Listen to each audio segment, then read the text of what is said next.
To me, schizophrenia is a disease. It's an illness that attacks the mind.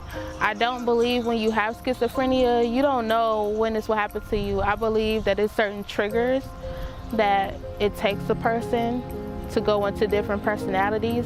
I believe that schizophrenia, it starts from a young age, because if you're destined to have schizophrenia, it's going to happen within a certain age group. So when we all found out my brother was schizophrenic, we were living here. This is the house where it once was. And it was nighttime. And I remember it being around 12 o'clock and we were all in my room. And we were in my room and we just heard like a lot of screaming and everything. So we all, it's like the whole family, we met up in the hallway. And I remember him sitting there and he held like a small Bible. And you know the Bibles, they're like palm size and they're like orange. He had a small Bible. He was reading scriptures and he was playing Ernest Angley, and it was like real loud. He climbed out the window and he was on top of the roof and he was going to jump. So I think it was me and my brother. We all went outside to basically pull him in the house. And once we got him in the house, you know, it was just over from there. He was saying like my mom was poisoning my sister with the milk. My sister was maybe about 6 months old. And he believed my mother was poisoning her with the milk inside her bottle. And there was a lot of stuff going on, and it made everybody very confused because we didn't know whether to believe him or he was crazy or what. We really didn't know what to think. And we actually called the police, I remember. And our whole family came at that point. We had to call the police and they ended up taking him. But that was the first time that we found out. And ever since then, it all really changed.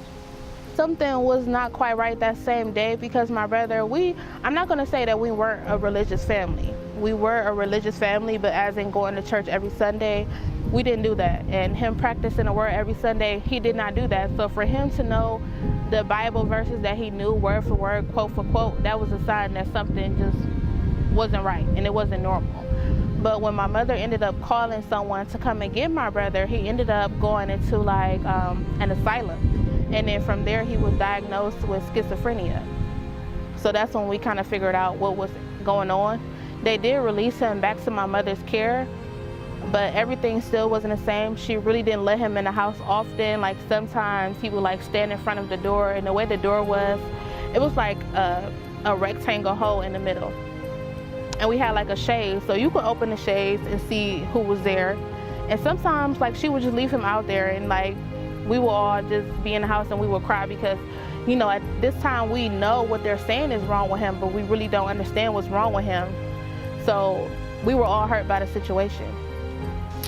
Prior to finding out he was schizophrenic, he was a very lively person. He did a lot of studies. He was very active, like with sports. He did basketball, he did football, he did boxing.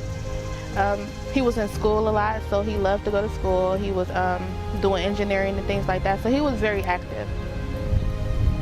Well, the way my mom reacted when she found out that my brother was schizophrenic, she wasn't really accepting of the situation and what he was going through. And now that I look back on it and I try to realize why she wasn't really receptive of what was going on with him, is because when you have mental issues yourself, you're not going to be able to identify with someone else and understand what they're going through if you're in denial.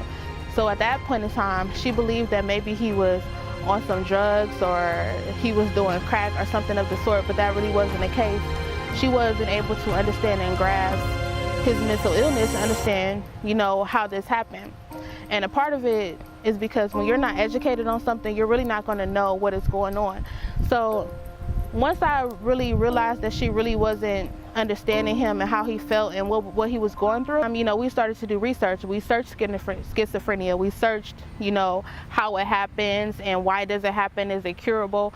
And once we started to research and search everything that was going on, you know, it became more clear to us. We understood that we had lost someone in our family, but we understand that they were still there physically.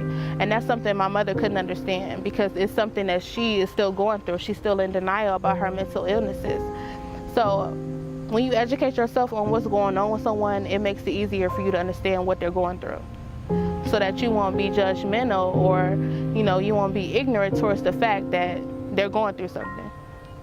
Being lost in your own body with mental illness, that's how I would explain it. You're basically lost in your own body. You're physically there, you're inside of yourself, but you know, you just can't come to the surface. It's like, for me, I feel like you're like swimming in water and you can't get out until the person comes around. The person has to come around. You never know how long that will take. Sometimes when someone has a mental illness, they're going to be lost for the rest of their life. You know, sometimes people come around and, you know, they accept taking medicine and they accept treatment. You know, but everybody is not going to do that if they don't understand, they don't have somebody who's behind them. So I think a big part of having mental illness is having a family, or even if you don't have a family, because everybody doesn't have family, a support system. Your support system can be your friends, it could be a co-worker at work, it can be your girlfriend, your boyfriend, it could be anyone. So if you don't have a support system that's behind you, it's going to make everything 10 times worse, you know, on top of what you're already dealing with. And I feel like since he never really had a support system from the beginning, you know, ultimately it set him up to fail. The scariest part about losing someone to mental illness is probably society and just everyday people we deal with, because just because you're family with them and you understand what they're going through doesn't mean a random person on the street will, if, you know, he or she approached them and they're acting out of the normal or they're acting, you know, crazy. So I think the scariest part is society not knowing if he comes in contact with someone what they might do or think because he's acting a certain way. And you don't know him, so you're not used to dealing with it. You don't know why he's acting this way. And things have gotten so dangerous in Cleveland, not just in Cleveland, all over the world. And if people really can't differentiate, you know, someone who's mentally ill from someone else who's not, they're really not going to know how to react. So it's just, society is the craziest part. I constantly always think about, you know, what is going on, what is he doing, you know, how is he getting back and forth, because I don't know where he is. So I just really worry about the world, not him.